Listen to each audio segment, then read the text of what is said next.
বুড়িগঙ্গার এই ব্যস্ততা প্রতিদিনের।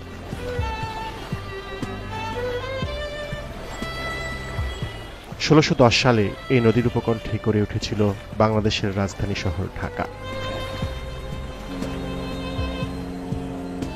একসময় নদী তীরের এই জনপদকে ইউরোপিয়ান বণিকরা জলমগ্ন ভেনিস নগরীর সাথে তুলনা করতেন। কিন্তু বুড়িগঙ্গার সেই স্বচ্ছতা এখন আর নেই। এর পানি অনেকটাই কালো আর দূষিত। নদীর দুই পারের ব্যস্ততা সমান হলেও এই জলরেখা শহর থেকে আলাদা করেছে কেরানীগঞ্জকে।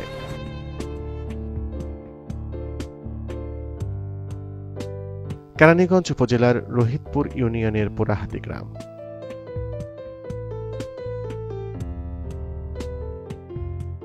প্লাইস্টোসিন সোপানের দক্ষিণ প্রান্তে এই জমিগুলো খুবই উর্বর। অনেক ফসল জন্মালেও বিস্তীর্ণ এলাকায় শুধু ঘাস চাষ হচ্ছে।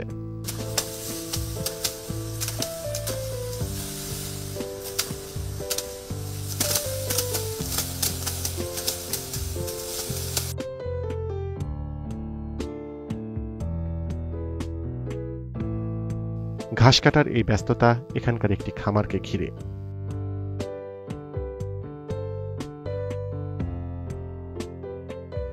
মাত্র 5 বছরের পুরাতন ফিট অ্যান্ড ফ্রেশ অ্যাগ্রো।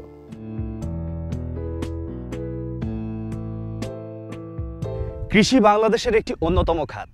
কৃষি খাতের কথা যখন চলে আসে তখন একই সাথে একটি প্রাণীকুলের কথা কিন্তু বারবারই ওতপ্রোতভাবে চলে আসে।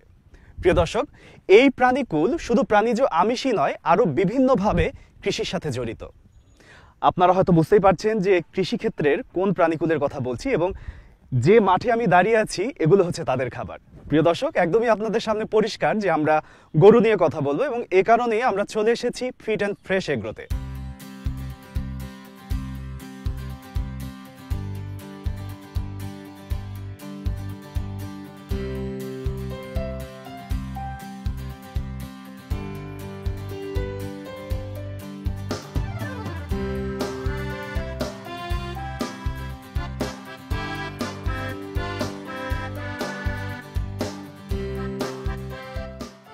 ভিন্ন ভিন্ন জাতের নানা আকারের ষাঁড় গরুগুলো এখানে প্রস্তুত হয়ে উঠছে আসন্ন ঈদুল আজহাকে কেন্দ্র করে।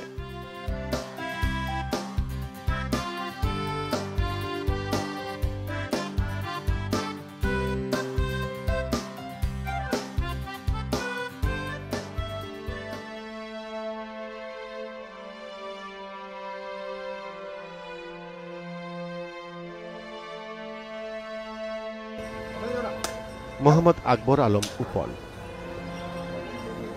পেশায় একজন ব্যবসায়ী,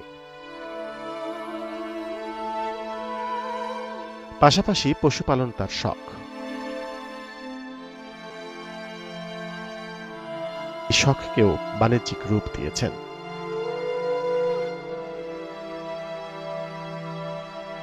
আমাদের পাঠানের কি অবস্থা? পাঠান ঠিক মতো খাওয়া দাওয়া করছে? বছরের এই সময়টা পশুগুলোকে নিয়ে তার ব্যস্ততা অনেকটাই বেড়ে যায়।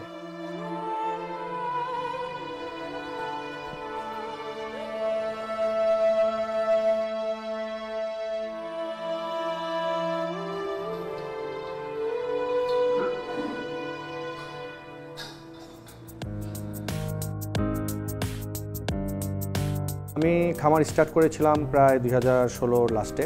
প্রথমে আমার বড় মেয়ে যখন এই পৃথিবীতে আসে তখন আমার এক ফ্রেন্ড, সে গরু পালতো ওল্ড টাউনে। তো সে আমাকে একটা গরু গিফট করেছিল, বলেছিল এই গরুটা দিলাম তোমার মেয়েকে দুধ খায়ো তুমি। আমার যে বড় ভাই, হ্যাঁ, মোবারক হোসেন বাবু ভাইয়াও বললো যে ঠিক আছে তুমি তাহলে একটা জায়গা দেখো, আমরা একটু তুমি বড় করো। ওটা তো আমার পার্সোনাল ছিল, তো বললো ঠিক আছে আসো আমরা একসাথে মিলে একটা বড় করে খামার করি। তো এখানে যখন আমি গরু নিয়ে আসি তখন আমার প্রায় 50-60টা গরু তখন আমার। ইন টাইম মানে আমার যে পার্টনার সোহেল ভাই, সে একদিন আমার ফার্মে আসলো। আমার তখন শুধু গাভী, আমরা শুধু দুধ প্রোডাকশনই করি, আমার তখন ফ্যাটেনিং ছিল না, ফিট অ্যান্ড ফ্রেশ তখন ছিল না। আসার পর সে আমাকে বলতেছে তুই একা এত বড় ফার্ম করলি, আমাকে একটু বললি না, তোর ফার্মটা তো অনেক সুন্দর করছস এই সেই। তো তখন সে আমাকে বলতেছে যে তুই আর আমি মিলে একটা কিছু করি। তখন আমি বললাম যে সোহেল ভাই আপনার তো অ্যাকচুয়ালি গাভীর প্রতি তো আপনার নেশা না, আপনি তো সবসময় ফ্যাটেনিং, মানে আপনাকে দেখতাম আমরা একসাথে কুরবানির গরুও কিনতে যেতাম আগে, আমি সোহেল ভাই, আমরা ফ্রেন্ড একসাথে সবাই। তো তার ফ্যাটেনিংয়ের প্রতি খুব ঝোঁক ছিল, খুব নেশা ছিল। তখন আমি বললাম চলে না, তখন সে বললো হ্যাঁ তাহলে চল তুই আর আমি ফ্যাটেনিং করি। এভাবে করে ফিট অ্যান্ড ফ্রেশের জন্ম। যে সোহেল ভাইয়ের সাথে আমি 2018 সালে আমার ফিট অ্যান্ড ফ্রেশের জন্ম, আর আমি গাভী পালি হলো 2016 সাল থেকে।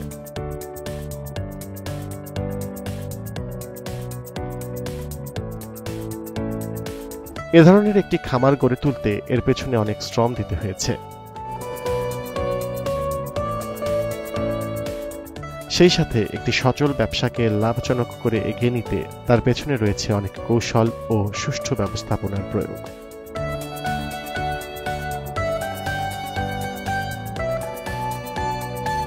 সেখানে দূরদর্শিতার সাথে সাথে রয়েছে পুরো বিষয়টিকে ভালোভাবে বুঝে নেবার প্রয়োজনীয়তা। যদি আমরা চিন্তা করি একটা খামারকে আমরা কীভাবে লাভজনক করব, তো অবভিয়াসলি আপনার যদি আমরা শুধু মানে কনসালটেন্ট ফিডের উপরে যদি নির্ভর থাকি তাহলে একটা খামারকে অ্যাকচুয়ালি লাভজনক করা খুব টাফ। আর একটা কনসালটেন্ট ফিড আপনি একটা গরুকে যদি আমি সবসময় দিতে থাকি, অ্যাকচুয়ালি এটা গরুর হেলথের জন্য খারাপ। তো অ্যাকচুয়ালি প্রধান খাবার হলো ঘাস। তো আপনি একটা খামারকে লাভজনক করতে হলে আপনি অবশ্যই পর্যাপ্ত ঘাসের ব্যবস্থা রাখতে হবে, যে সেটা আপনি চাষ করে হোক, সেটা আপনি মানে কিনে খাওয়ানো হোক। অ্যাকচুয়ালি ঘাস কিনে খাওয়াতে গেলে খামারকে লাভজনক করা খুব টাফ হয়ে যায়, কারণ দেখা যায় আমাদের মার্কেটে একটা ঘাসের কেজি আপনার 5 টাকা 6 টাকা ঘাসের কেজি, যেখানে আপনি নিজে উৎপাদন করলে সেটা 1 টাকা 1.5 টাকা হাঁস 2 টাকার মধ্যে আপনি করতে পারতেছেন। আর আরেকটা ব্যাপার হলো অ্যাকচুয়ালি আমাদের মানে সবাই আমরা কোনো ম্যাক্সিমাম খামারগুলোতে আমরা বাই প্রোডাক্ট নিয়ে চিন্তা করি না। হ্যাঁ, তো ম্যাক্সিমাম মানুষ চিন্তা করে শুধু গাভীর দুধের থেকে বাই প্রোডাক্ট হয়, কিন্তু সারের থেকে আমরা বাই প্রোডাক্ট নিতে পারি। যেমন আমাদের যে সার, যে আমাদের গোবরটা যে দিচ্ছে, এই গোবরটা থেকে আমরা যদি বায়োগ্যাস করি, হ্যাঁ, তো যাদের অল্প গরু তারা নর্মালি ভার্মি কম্পোস্ট করে, হ্যাঁ, মানে যাদের ধরেন 20টা গরু আছে তারা একটা ছোট একটা ইয়েতে ভার্মি কম্পোস্ট করে তারা একটা বাই প্রোডাক্ট, একটা ভার্মি কম্পোস্ট করলেও সে 20-25 টাকা ইজিলি কেজি সেল করতে পারতেছে গোবরটাকে, যে গোবরটাকে আমরা ফেলে দিচ্ছি। বা ধরেন হয়তো মানে যদিও বিক্রি করেন সেটা 2 টাকা 1 টাকার মানে 2-3 টাকার উপরে কেউ দাম পায় না, কিন্তু এটাকে যখন আপনি বাই প্রোডাক্ট হিসেবে নেবেন তখন আপনার 20-25 টাকা হয়ে যাচ্ছে। হ্যাঁ, তো এই টোটাল আপনার এভাবে করলেই আপনি একটা খামার মোটামুটি লাভজনক হওয়া সম্ভব।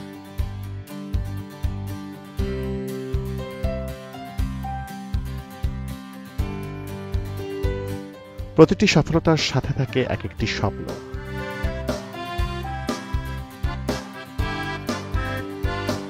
সেই স্বপ্ন যখন ডালপালা মেলতে শুরু করে তখন তা আরো বড় হয়ে ওঠে।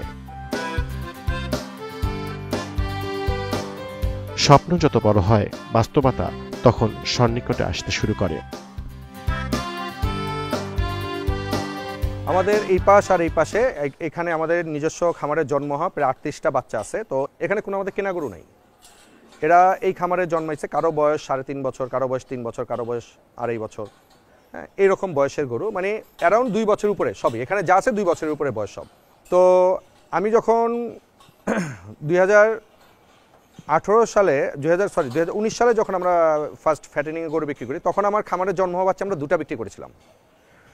19 সালে আমরা বিক্রি করেছিলাম মনে হয় 10-12টা, এই 20 সালে, তারপর 21 সালে এইরকমই 25টার মতো বিক্রি করেছিলাম। আর এই আমরা 23 সালে এসে মোটামুটি আমরা অ্যারাউন্ড 40-র কাছাকাছি আমরা ঘরের বাচ্চা আমরা সেল করতেছি। তো এটা অ্যাকচুয়ালি ফিট অ্যান্ড ফ্রেশের একটা অনেক বড় অ্যাচিভমেন্ট। অ্যাকচুয়ালি আর পার্সোনালি আমি এই স্বপ্নটাই দেখি যে ফিট অ্যান্ড ফ্রেশ সবসময় সারা বছর আমরা কুরবানিতে আমরা 250 থেকে 300 গরু আমরা সেল করি।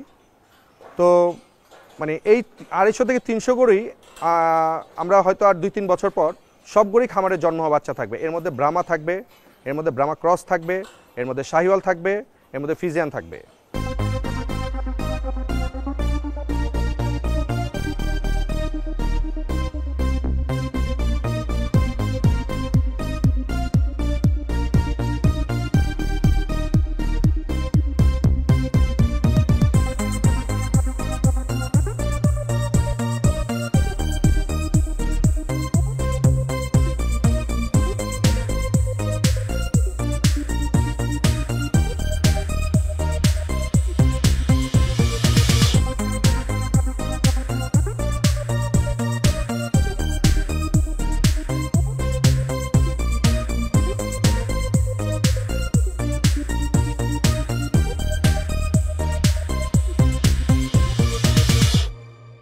তো এই যে এখানে যে গরুগুলো দেখতে পাচ্ছি একটু কাছে গিয়ে দেখি, সুবিশাল সুবিশাল এক একটি গরু।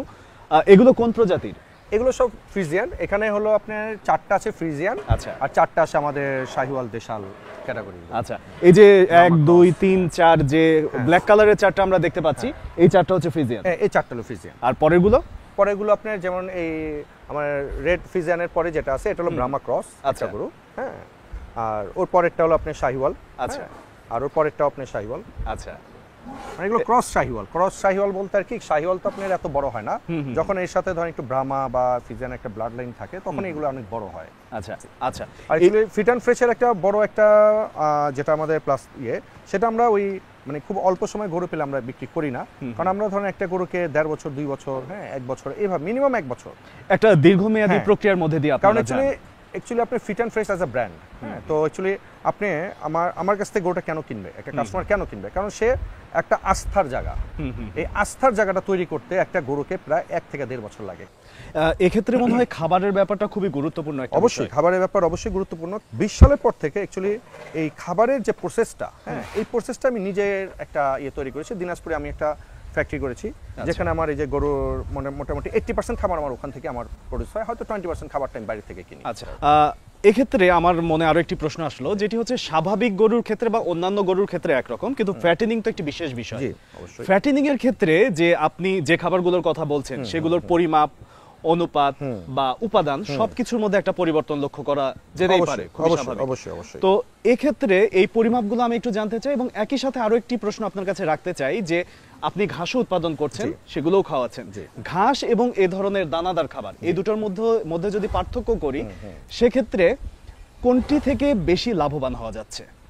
না, অবভিয়াসলি আপনি মানে যেহেতু আপনি যদি ফ্যাটেনিং এর কথা চিন্তা করেন, যে আপনি 1 ইয়ারে একটা গরুকে সুন্দর করে হৃষ্টপুষ্ট করবেন, হ্যাঁ মানে আমি 1 ইয়ার কথাটাই বললাম, যেহেতু আমরা বড় গরু করি। তো এই 1 ইয়ার যখন আপনি একটা গরুকে পালবেন, ওকে যদি আপনি শুধু ঘাস খাওয়ান, আপনি ওই আশানুপাত ওই হৃষ্টপুষ্টটাও হবে না। আচ্ছা, হ্যাঁ, তো এর জন্য আমার কিছু কনসালটেন্ট দরকার। আচ্ছা। কিন্তু অ্যাকচুয়ালি ন্যাচারালি গরু তো আল্লাহ পাক ওদেরকে তৈরি করছে তৃণভোজী প্রাণী, মানে ওদেরকে ঘাসের জন্য, ওরা ঘাস খাবে, এটাই ওদের করছে। তো এখন ধরেন আমরা যখন ফ্যাটেনিং করি, এখন একটা গরুকে আমরা যে পরিমাণ, ধরেন এখানে আমার 1 টনের গরু আছে, ওদের বডি ওয়েট অনুযায়ী দেখা যায় ওদের 150 কেজির উপরে 100 কেজির উপরে ঘাস খাওয়াইতে হবে।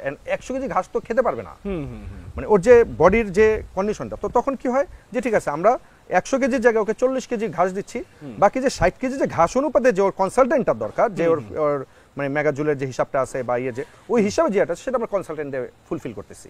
তার মানে আপনি বলতে চাচ্ছেন ঘাস এবং দানাদার দুটো মিলিয়ে সংমিশ্রিতভাবে যে খাবারটা দিচ্ছেন, সেটি থেকে আপনি আপনার লক্ষ্যের দিকে সহজভাবে যেতে পারছেন। অবশ্যই। তো এখানে যে গরুটি দেখতে পাচ্ছি ভাইয়া, এটির বয়স কত?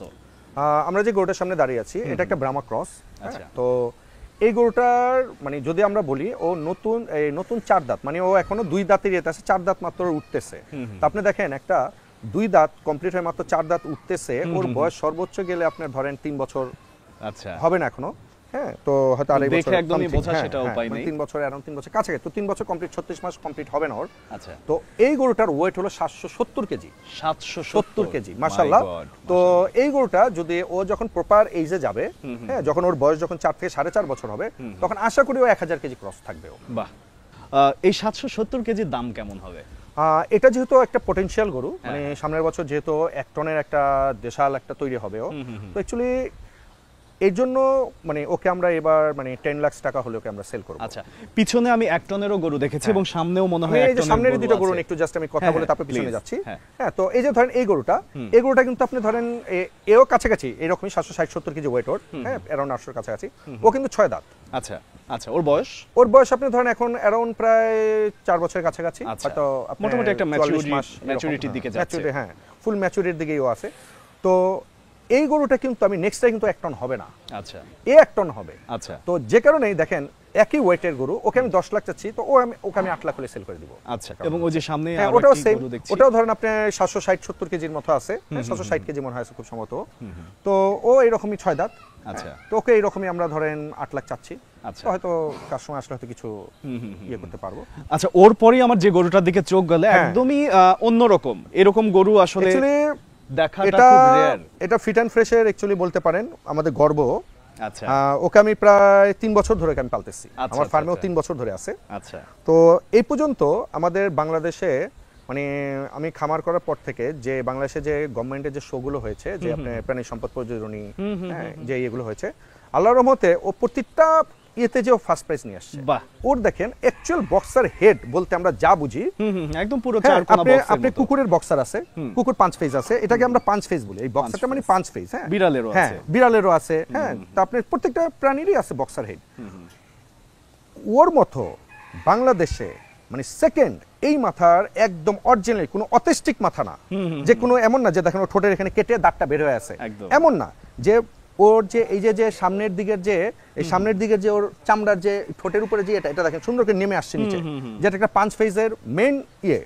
তো এটাই যে এই কারণে ও বাংলাদেশে ওয়ান পিস মানে এখন পর্যন্ত। আর আর ভবিষ্যতে আরো হবে কিনা সেটা আমি এটার কোনো গ্যারান্টি নিশ্চয়তা নেই। এটা দিতে পারতেছি না, যেহেতু কোনো মানে ফিক্সড কোনো ব্রিড নাও। ভাই একদম শুরুর ফিজিয়ানটা সম্পর্কে আপনি কিছু বলতে জি, চাইছিলেন? ওটা অ্যাকচুয়ালি আমাদের খামারের বর্তমানে সবচেয়ে মানে ওয়েটের গরু, মানে ও হাইয়েস্ট ওয়েট খামারের। ও 1300 কেজি প্লাস এখন, 1300 কেজি প্লাস। তাও কিন্তু এটা ফিতার মাপে না, একদম স্কেলের মাপে। বাহ। আমাদের স্কেলের মাপেও 1300 কেজি প্লাস। তো অ্যাকচুয়ালি এইরকম ধরেন 1300 1350 কেজি ফিজিয়ান বাংলাদেশে আছেই খুব অল্প। আচ্ছা। এই 1300 কেজি কে আমি যদি মাপি, আমি এটা 1600 1650 কেজি আসবে ফিতার মাপে। আচ্ছা। তো অ্যাকচুয়াল তো 1650 কেজি গরু না, ও তো 1350 কেজি, 1300 সামথিং কেজির গরু। তো ওনার পরেরটা আপনার 1000 কেজি, ওটা আপনি 2 দাঁতের একটা গরু। হ্যাঁ, মাত্র নতুন 4 দাঁত ভাঙছে, এখন উঠে নাই। হ্যাঁ, ওর পরেরটা আপনার 4 দাঁতের একটা গরু। আর আমার যেটা সবচেয়ে আমাদের খামারের আরেকটা যেটা আইকন, সেটা হলো আমার এই রেড হলিস্টন। আচ্ছা আচ্ছা। যেটা আপনার এই চকলেট কালার, যেটা রেড হলিস্টন, এটা অ্যাকচুয়ালি খুব রেয়ার। মানে রেড হলিস্টন আছে কিন্তু কালারটা আরো লাইট, আর ওর কালারটা কিন্তু অনেক ডিপ, মানে আপনার ডিপ ব্রাউন। তো এই কালারটার গরুটা মাত্র 2 দাঁত, এখন 4 দাঁত এখন উঠেই নেই, নতুন জাস্ট 2 দাঁত, নতুন 2 দাঁত উঠতেছে। হ্যাঁ, ওর ওয়েট কিন্তু এখন আপনার প্রায় 1010 কেজি 20 কেজির মতো ওয়েট ওর। আর আপনার হাইটও প্রায় আপনার 68 থেকে 69 ইঞ্চি হাইট। তার মানে এটা নেক্সট ইয়ারে ও ধরেন যে প্রায় 70-72 ইঞ্চি হাইটের ইনশাআল্লাহ ও যাবে। তার মানে ও একটা ইউনিক আমার খামারে। তো এই গরুগুলো সম্পর্কে তো মোটামুটি অনেক কিছু জানলাম, আমার আসলে জানার আগ্রহটা আরো দ্বিগুণ বেড়ে যাচ্ছে। চলুন ভাই একটু ওইদিকে দেখি যে কি আছে ওইদিকে। ঠিক আছে, আমাদের ওখানে ব্রাহ্মা। আচ্ছা।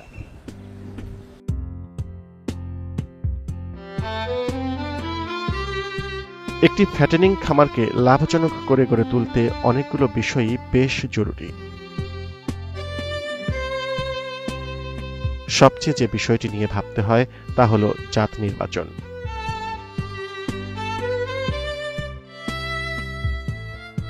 এক একটি জাতের ভিন্ন ভিন্ন বৈশিষ্ট্যের কারণে তার মাংস উৎপাদনের ভিন্নতা রয়েছে।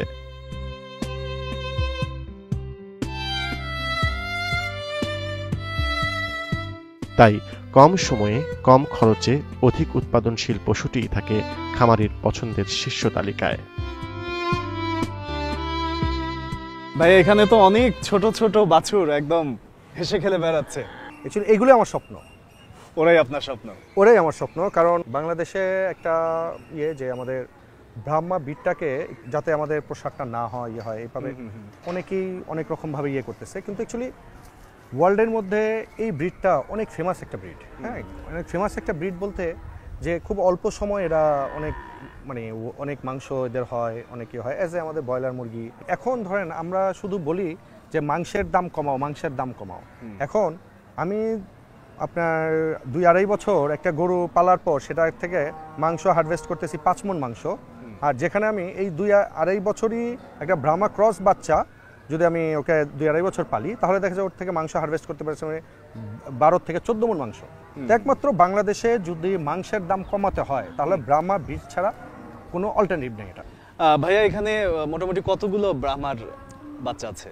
আচ্ছা, আমার এখানে এখন টোটাল ব্রাহ্মা বাচ্চা আমার এখানে জন্ম হয়েছে প্রায় 28টার মতো। আচ্ছা। হ্যাঁ, তো এখানে আমার বাচ্চা আছে মনে হয় 13-14টার মতো। আরও কিছু আমার ওইদিকে আছে, কিছু ছোট অনেক। এখনও আমার কাছে প্রায় প্রেগনেন্ট আছে মনে হয় 40-র উপরে, মানে এখন সায়ল গাভী আমার ওই আরেক সাইডে আছে এগুলো। আচ্ছা। মানে আর এগুলো সব বাচ্চা দেওয়ার পর আমি এখানে নিয়ে আসি। আচ্ছা ভাইয়া, এই শেডটি কিন্তু বেশ খোলামেলা এবং একই সাথে বেশ সুন্দর। এই যে ব্রাহ্মা বাচ্চা গরুগুলোকে সঠিকভাবে যত্ন নেওয়ার জন্য কি এরকম খোলামেলা জায়গায় রেখেছেন? হ্যাঁ, অ্যাকচুয়ালি ব্রাহ্মাকে একটু হাঁটতে দিতে হয়, কারণ এরা তো চলুন ওদিকে দেখি যে কি অবস্থায় আছে। অনেক ওজন হয়, তো যে কারণে ওদেরকে এভাবে রাখতে হয়। আর হলো এভাবে ব্রাহ্মা বেবিকে মার সাথে রাখতে হয়। ওই যে দেখি কি সুন্দর মার দুধ খাচ্ছে। হ্যাঁ, এই বাচ্চাটা মাত্র 6 দিন বয়স, গাভীটা আজকে 6 দিন হলো বাচ্চাটা প্রসব করেছে। তো এইভাবেই যে এই কিছুক্ষণ পর পর মার দুধ খাবে। হ্যাঁ, এটাই আর কি ব্রাহ্মার একটা এই কারণে কেসগুলো এইভাবে করা। কতদিন পর্যন্ত দুধ খাচ্ছে মায়ের? ও 6 মাস পর্যন্ত দুধ খাবে মা। এই গাভীগুলো দুধ আমরা দোয়াই না, শুধু বাচ্চাই খায়। আচ্ছা, এখানে যে কয়টা গাভী আছে সব সবার বাচ্চাই বাচ্চারাই খাচ্ছে। নিজে ওদের দুধই, ওর মার দুধ ওরা খায়, কোনো আমার গাভীর দুধ দোয়ানো হয় না। ভাই ওখানে দেখতে পাচ্ছি যে খুব বড় বড় দুটো গরু, ওগুলো কোন দেশি? ওই বড় যে দুটো আমরা ওটা এডিএল থেকে এনেছি, বাংলাদেশে যে বীজ উৎপাদনকারী একটা সংস্থা, তারা এটা আমেরিকা থেকে অস্ট্রেলিয়া থেকে এনেছিল। যেহেতু আমরা ভালো এমনি বাড়িতে সিমেন্ট আনতে পারতেছিলাম, গভর্নমেন্টের একটা নিষেধাজ্ঞা আছে, তো ওরপরে আমরা এডিএল থেকে একটা কালেকশন করে এইভাবে আর কি আমাদের একটা জাত উন্নয়ন করার আমরা চেষ্টা করতেছি। গরু দুটো কিন্তু বেশ সুবিশাল। এগুলোর ওজন কত হবে ভাইয়া? আমার যেটা গ্রেটা এটা হলো 1100, আর রেডটা হলো আপনার 1000-এর মতো। বেশ অনেক বড়। ভাই আমি শুনেছি যে আপনার এখানে বিভিন্ন শেডে আরো বিভিন্ন প্রজাতির গরু রয়েছে, তো চলুন আমরা সেগুলো দেখি। চলুন।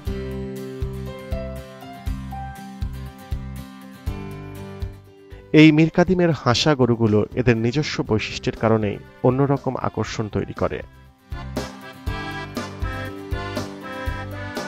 ক্রেতার চাহিদায় এই গরুগুলোর সমাদরটাও উল্লেখ করবার মতো। মীর কাদিমের লোভনীয় সংগ্রহের জন্য ফিট অ্যান্ড ফ্রেশ এর সুখ্যাতি বেশ বিস্তৃত।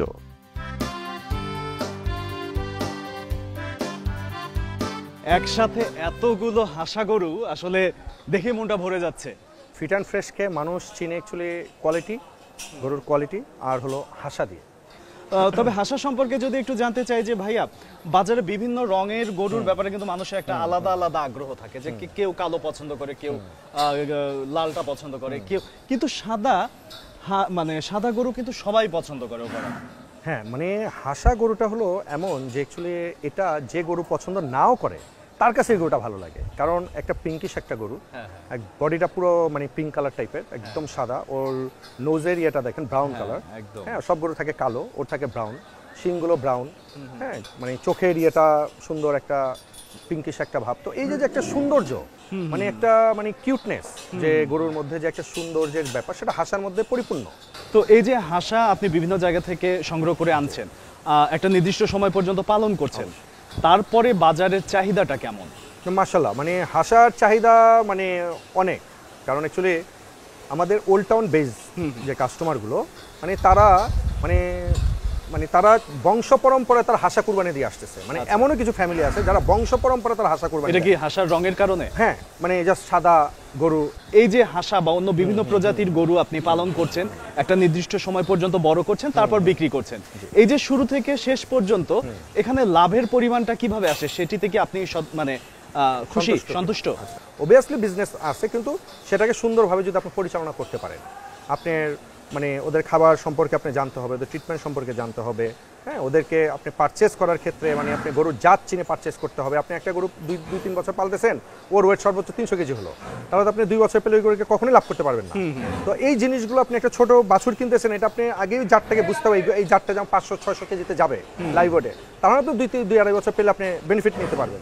তো এটাই, এই জিনিসগুলো যে অনুধাবন করে, যে শিখে করতে পারবে, সেই লাভবান হবে। তো আজকে সারাদিন আসলে আপনার কাছ থেকে অনেক কিছু শিখলাম, অনেক কিছু জানলাম, এবং আপনার এত সুন্দর একটি খামার দেখে সত্যি আমরা গ্লোবাল কৃষি টিম সবাই মুগ্ধ হয়েছি, এবং আমি জানি যে দর্শকরা এই পর্বটি যাওয়ার পরে অনেক মুগ্ধ হবেন।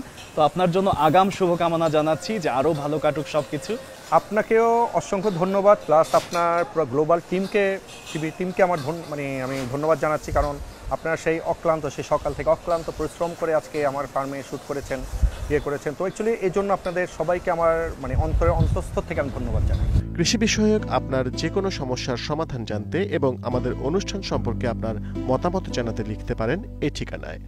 প্রযোজক গ্লোবাল কৃষি, 189/A, তেজগাঁও শিল্প এলাকা, ঢাকা 1208, অথবা ইমেল করতে পারেন krishi@globaltvbd.com এই অ্যাড্রেসে।